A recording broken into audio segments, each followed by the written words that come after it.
Doctor صاحب دو سوال ہیں، اور ایک پہ ابھی ذکر ہو گیا ہے، وہی آپ نے ماشاءاللہ بڑی اچھی بات کر دی کہ وہ سکوت اختیار کرنا چاہیے۔ میرا بھی وہی سوال تھا، پہلا وہی کر دیتا ہوں کہ جن آیات میں ہمیں کہا گیا ہے، روکا گیا اللہ کی طرف سے کہ گستاخی کا معاملہ نہ ہو جائے، آپ کی آواز بھی اگر نبی صلی اللہ علیہ وسلم کی آواز سے بلند ہو جاتی ہے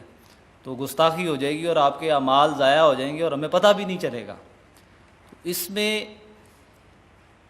اب میں گستاخی معاف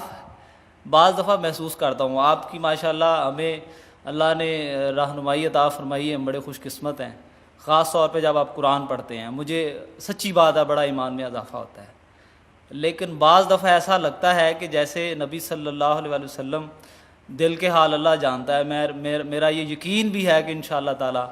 جو ایمان کی سٹیج اللہ نے آپ کو عطا فرمائی ہے وہ کم لوگوں کو ملی ہوگی، میرا یہ یقین ہے۔ لیکن کبھی یہ خیال گزرتا ہے کہ شاید وہ تقریر کی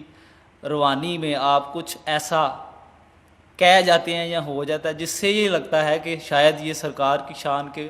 مطابق الفاظ نہیں ہیں، یا وہ ہمیں سمجھانے کے لیے آپ کہہ رہے ہوتے ہیں۔ تو اس لیے اس پہ تھوڑا سا یہ کر دیں کہ اگر بندے کی نیت 100% ہی صحیح ہے لیکن زبان سے ایسے الفاظ نکل جائیں جو نبی صلی اللہ علیہ وسلم کی شان کے مطابق نہ ہوں تو وہ گستاخی گنی جائے گی یا اس میں اللہ پاک معاف کریں گے۔ دوسرا سوال میرا یہ ذرا موجودہ دور کے بارے میں ہے کہ میں سمجھتا ہوں جتنا اللہ پاک نے آپ کو نام دیا ہے، آپ کو علم دیا ہے اللہ نے، یہ جو ہمارا سیاسی سیٹ اپ ہے، پولیٹیکل لوگ جو ہیں، ان کو میں یہ سمجھتا ہوں کہ آپ کو ضرور بلانا چاہیے، بڑے بڑے جو ہیں۔ اس بات پہ کیا آپ یہ ذمہ داری محسوس اپنی نہیں کرتے کہ اس دور میں یہ جو اسلام کو بدنام کر رہے ہیں اور یہ جو عجیب عجیب سی توجیہات پیش کرتے ہیں ماڈرن، میں یہ سمجھتا ہوں، میں آپ کو اپنا قائد مانتا ہوں، دینی قائد مانتا ہوں، دنیاوی قائد مانتا ہوں، میں یہ سمجھتا ہوں کہ آپ کو ایک دفعہ ان کو بلا کے، 2 دفعہ بلا کے، 4 دفعہ بلا کے، کم از کم یہ تو کہنے جوگے ہو جائیں کہ ہمارا دین صحیح ہے، ہم صحیح ہیں، لوگوں کو صحیح بتا سکیں یہ انٹرنیشنلی۔ یہ جو ہماری طرف آتے ہیں کہ یہ فنڈامنٹلسٹ غلط ہیں، یہ تاثر دور کرنے کی آپ کوشش کریں، اللہ آپ کو جزا دے۔ اور دوسرا فرمائش ہے تیسری کہ ڈاکٹر ذاکر نائک کا اگر کوئی ارینج کر دیں ایک دفعہ، ہم ماشاءاللہ آپ کے وہ آپ کو پسند کرتے ہیں تو ایک دفعہ پاکستان میں ان کو دعوت دیں، اگر پاسبل ہو تو ہمیں 1-2 ان کے لیکچر سننے کو مل جائیں۔ شکریہ جی۔ پہلی بات تو یہ ہے کہ اصل میں جو بسا اوقات میرے تقریر کے دوران بظاہر محسوس ہوتا ہے کہ اس میں حضور کا نام آیا ہے اور ہم نے درود نہیں پڑھا، صلی اللہ علیہ وسلم نہیں کہا ساتھ ہی، وہ اصل میں اس پس منظر میں ہوتا ہے کہ اگر میں یہ کہہ رہا ہوں کہ ابو جہل نے کہا ہے محمد تو یہ کیا کر رہے ہو، اب اگر میں یہ کہتا کہ ابو جہل نے کہا ہے محمد صلی اللہ علیہ وسلم تم کیا کر رہے ہو، اب یہ اس کے اندر ظاہر بات ہے کہ ابو جہل تو صلی اللہ علیہ وسلم نہیں کہے گا، یہ تو آپ نے ایڈ کیا ہے نا۔ اور اس سے یہ ہے کہ اس گفتگو کے اندر جو ہے اس کا تسلسل ٹوٹ جاتا ہے، تو وہ متکلم کے حوالے سے بات ہوتی ہے۔ اس کے بعد میں کیا کرتا ہوں، جب جملہ یا بات ختم ہو گئی تو صلی اللہ علیہ وسلم کہہ دیتا ہوں تاکہ وہ جو ایک کمی رہ گئی درمیان میں اس کو پورا کر لیا جائے حتی الامکان۔ باقی یہ کہ اس میں اس کے علاوہ پھر بھی اگر جو ہے کوئی کمی رہ جائے تو اللہ تعالیٰ معاف فرمانے والا ہے۔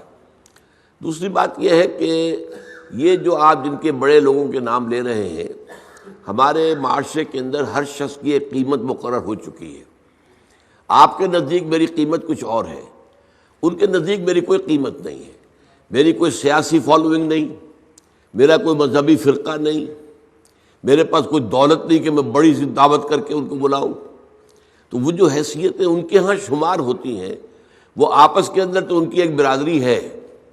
اب جب کسی کا ولیمہ ہو رہا ہے 2000 آدمی اس نے بلا رکھے، چاہے آپس میں ایک دوسرے کے یہ انتہائی جو ہے وہ دشمن ہے، لیکن یہ کہ اپنے سوشل معاملات کے اندر ان کے فنکشنز میں جانا اور آنا، ولیموں میں، نکاحوں میں، فوتیدگی پر، یہ ان کا ہے۔ تو میں در حقیقت ان کی اس برادری میں شامل ہوئی نہیں،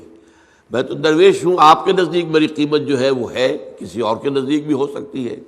لیکن ان لوگوں کے نزدیک میری وہ قیمت نہیں ہے، نہ میرے بلانے پر کوئی آئے گا نہ کوئی میری بات سنے گا۔ ویسے جو میری باتیں پہنچ رہی ہیں ان تک انہیں معلوم ہے، ایسا تو نہیں ہے، وہ اندھے بہرے نہیں ہیں، انہیں معاملہ کہ میری بات کیا ہے۔ اب تنظیم اسلامی جو ہے ایسا نہیں ہے کہ بالکل لوگ جانتے ہی نہ ہوں، اب اس کی ایک حیثیت بن چکی ہے، اس کا ایک مقام ہے، لیکن وہ سننے کو تیار نہیں ہے۔ کچھ لوگوں سے میں نے بار بار کی ہے، قاضی حسین احمد صاحب سے بار بار گفتگو کی ہے، ابھی ان کے امیر جو ہے نئے منور حسن صاحب سے ان سے بھی خط و کتابت ہو رہی ہے، جن سے بھی مجھے کچھ توقع ہوتی ہے کہ اگر وہ کچھ غور کر لیں، سوچیں تو شاید وہ پلٹ کر صحیح راستے پر آ جائیں، تو کوشش میں کرتا ہوں۔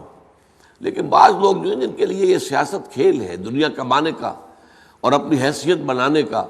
تو ان کے لیے ان کے اوپر تو اس طریقے سے پی پی کال کر کے اپنا وقت ضائع کرنا ہے۔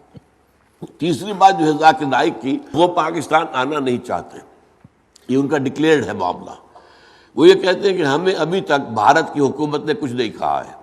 پریشان نہیں کیا ہے، تنگ نہیں کیا ہے، لیکن ہمارے پاسپورٹ پر اگر پاکستان کا ٹھپا لگ گیا کہ یہ پاکستان گیا تھا، تو پھر اب یہاں مشکوک آدمی شمار ہوں گے، پھر ہمارے لیے مشکلات پیدا ہو جائیں گی۔ اس لیے وہ دنیا بھر میں گھومتے ہیں، امریکہ گئے ہوئے ہیں، یورپ گئے ہوئے ہیں، سعودی عرب تو گویا کہ ان کا ایک بائیں ہاتھ کا سفر ہوتا ہے، ہمیشہ معلوم آج گئے ہوئے ہیں، دبئی ہے، دبئی سے تو چونکہ ان کی براڈ کاسٹنگ وغیرہ دبئی سے ہوتی ہے، وہاں پہنچ جاتے ہیں۔ اب میرا تو دبئی میں داخلہ بند ہے، میں تو 15 سال سے میں یو اے ای میں داخل بھی نہیں ہو سکتا، ورنہ میرا خیال تھا ایک دفعہ کہ ان سے ملاقات کے لیے میں تفصیل سے ان سے کچھ بات کرنا چاہتا تھا کہ جو کام وہ کر رہے ہیں اس سے اوپر کا ایک کام ہے وہ بھی وہ کریں، لیکن موقع نہیں مل رہا، کہاں ملوں ان سے، اور وہ پاکستان آنے کو تیار نہیں ہے۔ میں تو حیران ہوں، مجھے اصل میں پہلی مرتبہ وہ بھارت کی حکومت کو صحیح اندازہ میرا نہیں ہوگا جو انہوں نے مجھے دے دیا وہ ویزا، لیکن اب تو وہ ویزا دینے کو تیار نہیں ہے مجھے۔ تو اسی طریقے سے ان کا معاملہ ہے، ان کو یہاں پر شاید ویزا تو مل جائے، لیکن یہ کہ وہ ان کا کہنا یہ ہے کہ وہاں کی حکومت سے پھر ان کا معاملہ خراب ہو جائے گا۔